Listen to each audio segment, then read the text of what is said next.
So let's go back to the Kickstarter for the campaign, and let's go Back to the down Kickstarter. to look at these colors, man. Like, Yeah, they're gorgeous. They're really bright. I mean, seriously, carry on. No, they're really bright. The saturation on the color is pretty intense, and I like it. You know, it really shows these things going on. I love that whenever we get to to a landscape, that it feels like a foreign landscape. You know, I think you can do a lot of that with the color Yeah. that you decide to put on your pages. You know, sometimes that it helps tell the story. Color can help Mm, tell the story. Um, Throughout everything. And of course, I love Francisco's art. I've always loved Francisco's art. Um, yeah. he doesn't get enough credit, and he doesn't get enough money. And you know, Yeah, I've been sharing his like posts all the time that he posts about it on Facebook. Like he's got, I watch his his updates and stuff of his work, and like so proud. And this is the thing about like I like to showcase our artists' work, right? Anybody that's working with it, I just want to show you their pencils, their inks, because these are human people who work there, who've studied for decades to get to their level of creativity, right? And I think a lot of time people don't realize how frustrating and how you know how many trials and tribulations you have to go through before you get to where you want to get to with your creativity, right? I mean, you're an artist yourself, and you're also a a toy designer, right? So you can speak to that, right? So do you want to talk about that journey? Because I know with me, I've had to like go, is what I'm doing actually worthy of people's money, right? Constantly. And then it, and then like and then for a while, for a couple of years there, and then I was like, you know what? It doesn't matter. I'm just going to do the best I can with the ability I have, and hope that the story I'm writing interests the person who is reading it, right?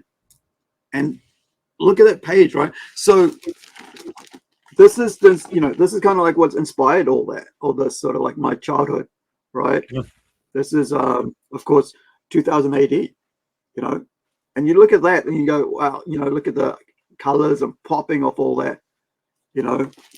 But carry on, Hawke. I'm going to let you yeah, answer the yeah, question. definitely. You know, I think when it comes down to it, is, you know, sometimes artists, we can get in our own headspace, and we start thinking that we're not worthy of the things that we're doing, stuff like that. And me, as being a senior kind of designer, I think that happens to me too. It still happens to me, you know.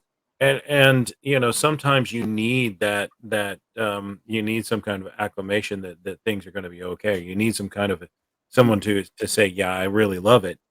And sometimes it comes in the oddest places of all time. What I would tell any artist out there that's going through this is, you really need to look at the bigger picture. You know, you need to take two steps back from where you're at and look at the larger scope of things, and understand that there's a lot of people that cannot do what you do. And because you can do it, it has value. And because other people can't do it, it has value. And those things matter, right? You know, that you're bringing a value that no one else has. And you know, because you can bring that to fruition, you know, it means that your artwork is worthy. It means that it is worth looking at. It is worth, you know, embracing. So I would tell anyone going through that is, just remember that you're unique in this ability. That there's a lot of people that can't do that, and you can bring something really interesting to the table for it. So I this week I was able. I sometimes I get projects that step out of my realm of what I really am.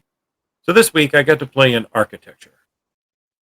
I do have a little bit of a building background before I went into art, so I was able to do some architectural drawings this week.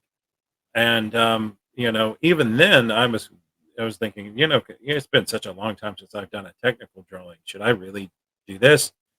And you know, and I did it. I put it out there just to see what the feedback would be.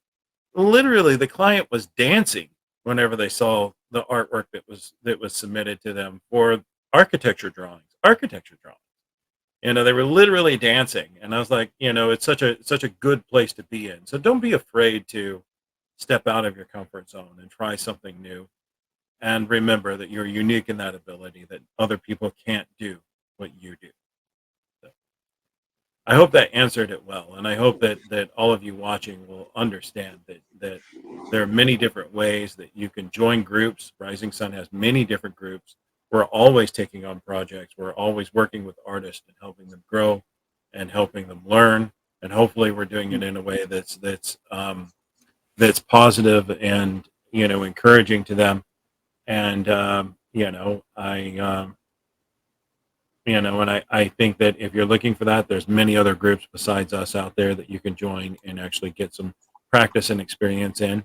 So, so I would say just jump in and remember you're unique. Go ahead, Aru. I think that covers what I wanted to say. Yeah. Well, so what I was thinking about was like a lot of people will have like, you know, different stages when they come to things, and a lot of people don't understand the actual art form when it comes to comic books. Like unless you know, actually, you know, a lot of people go to school, right? Unless you've gone to school and learned how things are done, and you know, where proportions, perspectives, and all that stuff. But the other part of that is, are you willing to learn, right? Are you willing to go, you know what, this is something I want to put my foot down to, and I want to make this my thing. That doesn't mean that like you just, that's all you look at, because like you're saying, like your architecture, you know, art background made it possible at this age to be able to draw some friggin', you know, art, architecture type, you know, what do you call that? Like, I mean, I know we all call it architecture, but like Yeah, no, structural drawings, you know, what is that? this was actually architecture drawings. I did a 3D render of of their house, and they're wanting to make a bunch of changes, and I actually did layouts, footprints, and footers, and all of this building stuff that was necessary. And I know that stuff because I've done it before. But Right. before getting into art, and you know, and I would, you know, I would always encourage, you know, everyone that, you know, even here I am at a senior designer, that I can go back and fall back on those things that I did before whenever times may get a little tight. That doesn't mean that I'm not a senior designer. Let's be clear. I am a designer. A designer is a Yeah. degree. That degree sits on that wall, you know, and that degree is in my pocket. It's in this mind. I use it on a constant basis. Even when I'm doing a menial job such as sweeping floors, I'm still thinking through the things I know. Yeah. So I actually had that conversation about them in your job this week with one of our artists, right? He's like, you know, he's like, oh, yeah, you know, I'm gonna have to go off and do a job. And like, I'm so, and he goes, oh, I'm doing this, and it's like, that's what I used to do for 3 years. That's what put me through freaking film school, right? Paid the bills. I got to travel. I got to go and stay, you know, stay in a hotel for the weekend with my friend and my wife, right at the time, right, my ex at the time. Well, my wife at the time, but now my ex, right? For the weekend and hang out and like have drinks for that night with my friends. Like they could come out and hang out with us, and you couldn't do that if you know, if you all you did was wanted to be a student.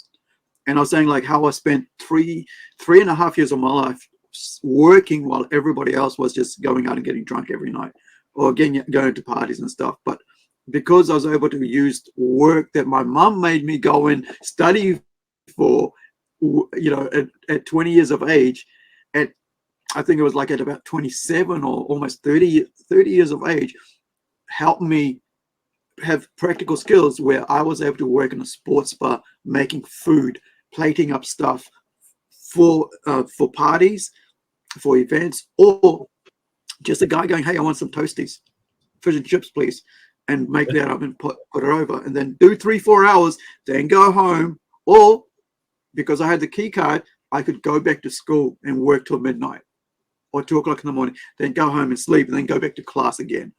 And I think people forget the practicality of skills. Like, oh, I just want to, this is all I am. And like, but here's the thing about having skills. You can always fall back on them if you have practical skills. If yep. you can't find a job in writing, hey, you can still go and work in the stores. Like I used to be in sales for about 12 years of my life, right?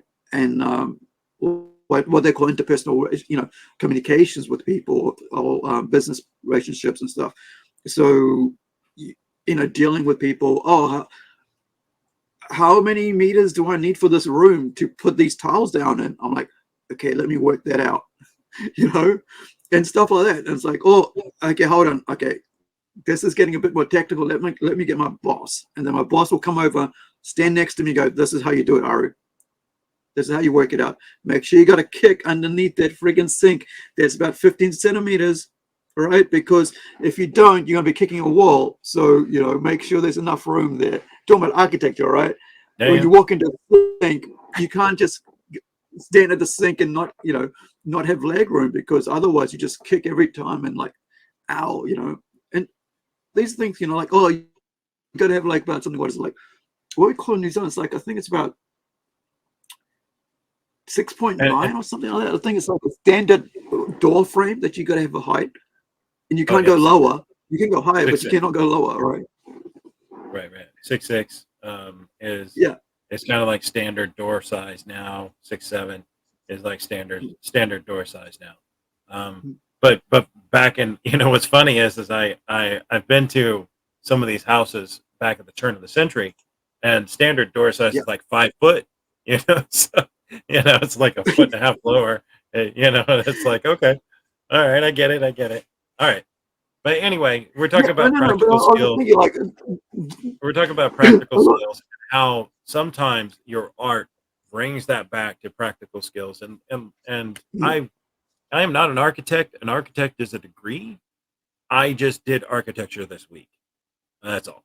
And I did that because I have extensive background in Yeah, building a lot of stuff, and then I've got this design background, and I could marry the two just for you know for a time being, right?